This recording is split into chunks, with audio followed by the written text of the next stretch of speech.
शिव महापुराण की कथा चले पर प्रतिदिन अपने मोबाइल को चालू कर 5 मिनट शिव पुराण चालू कर छोड़ दिया करो। घर में टीवियों पर अगर कथा आए तो भले सुनो चाहे नहीं सुनो, 5-10 मिनट उस टीवी को चालू कर छोड़ा करो, जिससे वो शिव महापुराण के शब्द हमारे घर के वातावरण को शुद्ध करें। भोजन, भजन, धन और नारी, ये 4 पर्दे में अच्छे लगते हैं। क्या क्या जम के बोलो। भोजन, भजन, धन और नारी, ये 4 पर्दे में अच्छे लगते हैं। भोजन करो तो पर्दे में बैठकर करो, भोजन बनाओ तो पर्दे में बनाओ, और धन भी रखना है तो पर्दे में रखिए, तिजोरी में रखिए। और भजन करना है तो गौमुखी माला भी अपनी गौमुखी के अंतर्गत होना चाहिए, भजन भी पर्दे में हो। और नारी भी जरा सा भोजन।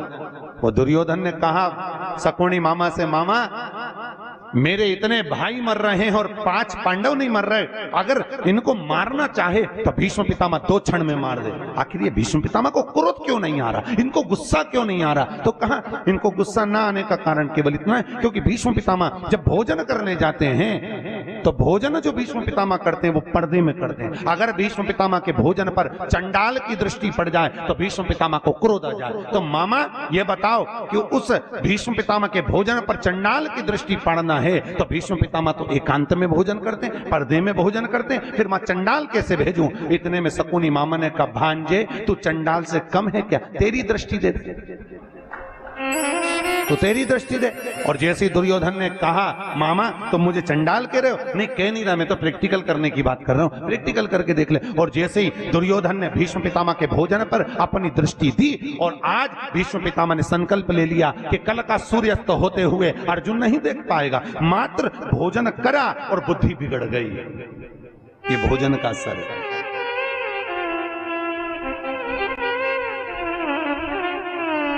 शादी में, पार्टी में पति और पत्नी जब शादी में, विवाह में जाते हैं तो या तो उन दोनों का झगड़ा जाते समय होता है या फिर आते समय होता है। जरूर होता है, पक्का, बिल्कुल निश्चित। अगर अभी जाते समय अच्छे से जा रहे हैं दोनों स्माइल देते हुए, तो जब गाड़ी पे आएंगे तो वो आगे चलाता रहेगा और ये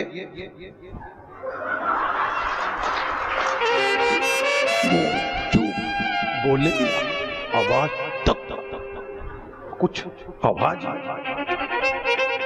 वो बोलेगा, अरे बोल तो हुआ क्या? बस तुमसे बोल दिया ना, चुपचाप चलो।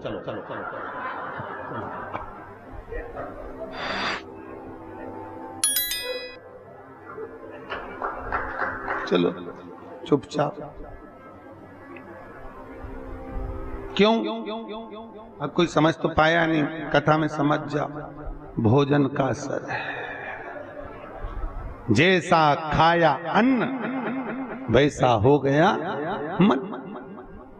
हमारे अग्रवाल जी द्वारा रोज कथा के बाद में प्रतिदिन शाम को भंडारा प्रसादी रखी जाती है।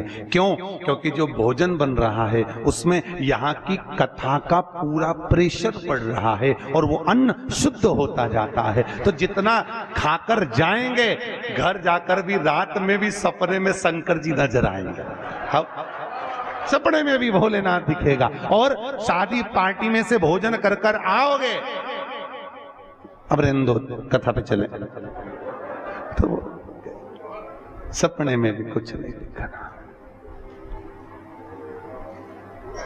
भोजन का जैसा खाया अन्न वैसा हो गया मन। भोजन का बड़ा असर पड़ता। जैसा पिया पानी वैसी हो गई पानी, और जैसा पिया दूध वैसा बन गया बुद्धि। बुद्धि गाय से बनती है? दूध से। गौ माता का दूध पियोगे तो गाय जैसे निर्मल हो जाओगे, थैली का पियोगे तो थैली, डब्बा पियोगे तो डब्बा। तुम जैसा दुग्ध का पान कर रहे हो वैसी अपनी प्रवृत्ति बन रही है।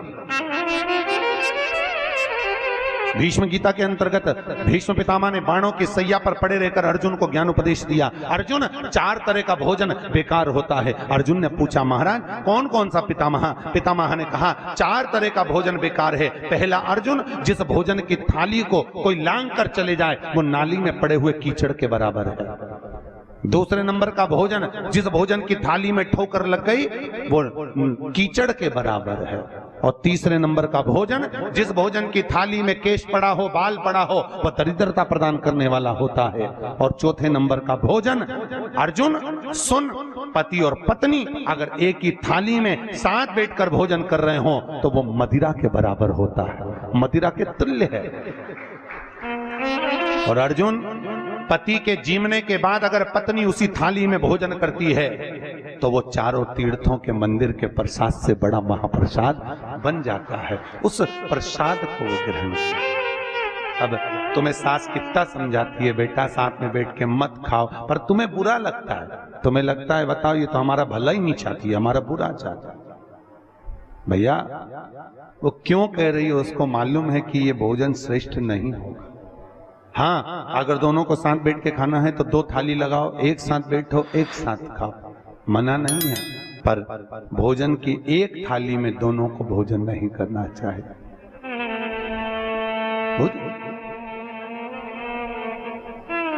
भाई, हमारी प्रवृत्ति, हमारी वृत्ति, हमारा सुख, हमारा मन भजन, भोजन, धन और नारी पर्दे में श्रेष्ठ लगे, वो सुख है। भगवान शिव की कथा कह रही है। भगवान ब्रह्मदेव को कहा गया आप सृष्टि की रचना करो। ब्रह्मा जी ने कहा सृष्टि कैसे बनाना है, तो भगवान शिव ने अपना अर्धनारीश्वर स्वरूप का दर्शन किया, पर ब्रह्मा जी को समझ में नहीं आया। ब्रह्मा जी ने अर्धनारीश्वर स्वरूप का दर्शन कर कर उनको समझ में नहीं आया, तो उनको लगा आधा पुरुष और आधा नारी बनाना है। उन्होंने किन्नर उत्पन्न कर दिए। अब जैसी किन्नर उत्पन्न करे तो पूरी सृष्टि किन्नरों की हो गई। भगवान शंकर ने आकर देखा तो शिव जी बोले ये क्या बना दिया ब्रह्मा जी? ब्रह्मा जी बोले आप ही ने तो बोला था कि आधा पुरुष आधा नारी बनाओ। अरे भगवान शंकर बोले मैंने तुमसे कहा था पुरुष और नारी बनाओ, तुमने दोनों को भेला करके बना दिया, इकट्ठा अलग अलग बनाइए, अलग अलग निर्माण करिए। तब ब्रह्मा जी ने अपनी जंघा से मनु शत्रुपा को उत्पन्न करा, अपने हृदय से दक्ष को उत्पन्न करा। मनु शत्रुपा को प्रकट कर कर उत्तान पात प्रियवत कन्या देवहूति प्रसूति आकुति प्रकट हुई। उसी में एक थी माता प्रसूति, क्या नाम है? माता।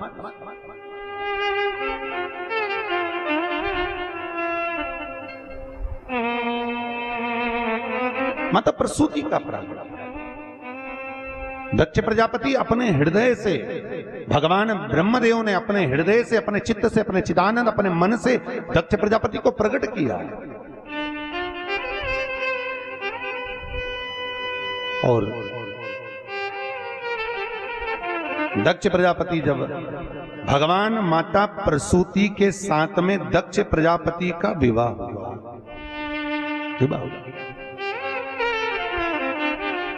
दक्ष प्रजापति और प्रसूति दोनों का मंगल विवाह हुआ। समय आया, इनके गर्भ से, माता प्रसूति के गर्भ से जितनी जितनी संतान होती थी, माता प्रसूति के गर्भ से जितने बच्चे होते थे, सबको नारद जी महाराज ले जाकर सत्कर्म में लगा देते थे, भजन में लगा देते। अच्छा ईमानदारी से बोलो, आजकल की माताओं को बच्चे अगर कहीं सुंदरकांड के पाठ में जा रहे हैं, कहीं रामचरितमानस में जा रहे हैं, कहीं शिव महापुराण की कथा में जा रहे हैं, कहीं भजन में जा रहे हैं, तो माताओं को वो भी नहीं सुहाता। एक बहू को कहा पति ने, सुन आज हमारे दोस्त के यहाँ सुंदरकांड का पाठ है, चलेंगे। पत्नी बोलने लगी एक काम करो तुम ही चले जाना। पति ने थोड़ी देर बाद आकर बोला सुन आज हमारे एक दूसरे दोस्त के यहाँ पर पार्टी है, तो क्या मैं 4 बजे तैयार हो जाऊंगा? कितना भैया, बोल मेरी जीवा हरि हरि 10-10 भोजन पान करे और राम नाम में मरी मरी। बोल मेरी जीवा हरि हरि। भजन चित्त था।